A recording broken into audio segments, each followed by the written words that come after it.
Goeiemôre, baie welkom by vandag se oordeenking. Kom ons buig net die hoofde saam in gebed. Here, mag U woord ons vandag lei in waarheid. Amen.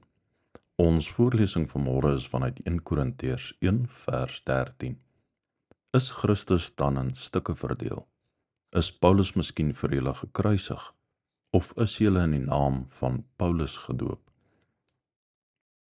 Ons moet net weer vers 12 lees om sinvol oor vers 13 te gesels. Paulus meld die verwarring in vers 12 met die volgende woorde. Een sê, ek is vir Paulus, een, ek is vir Apollos, een, ek is vir Sefas, en een, ek is vir Christus.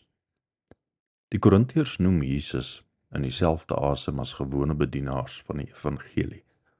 Paulus maak in vers 13 die standpunt, dat dit nie 'n gesonde teologie verteenwoordig nie.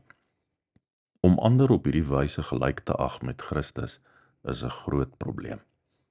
Dit skep verwarring oor die gesag van Christus en gevolglik die gemeente se eenheid, hulle teologie oor die kruis en hulle verstaan van die doop.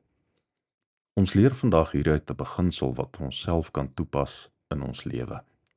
Die hartklop daarvan is om altyd na te dink oor die implikasies van ons denke en ons woorde ten opsigte van ons verstaan van Christus en die kerk.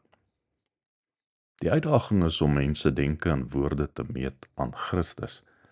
Mense maak dikwels, net soos die Korintiërs, opmerkings waarvan ons nie ten volle bewus is wat die teologiese implikasies daarvan is nie.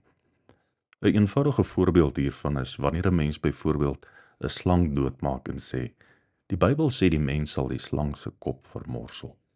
Ja, die Bybel sê so, maar dit is nie waarom daardie uitspraak opgeteken is nie.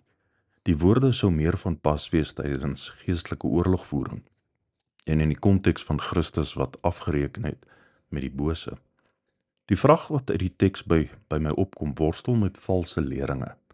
Nie net ten opsigte van woordverkondiging nie, maar ook die konteks waarin ons die Bybel aanhaal en gebruik. Skrifuitleg gaan nie net oor hoe ons dit interpreteer en verwoord nie, maar ook oor hoe ons dit aanwend en gebruik in ons konteks. Dit mag al klink na 'n onbenullige opmerking, maar dit het wesenlike invloed op die vorming van ons kinders se teologie en die bril waarmee hulle potensieel na die woord kan kyk as volwassenes.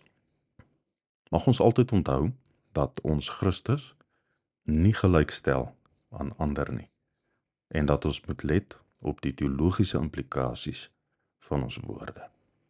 Here, baie dankie dat U vir ons die pad aanwys deur die Gees. Amen.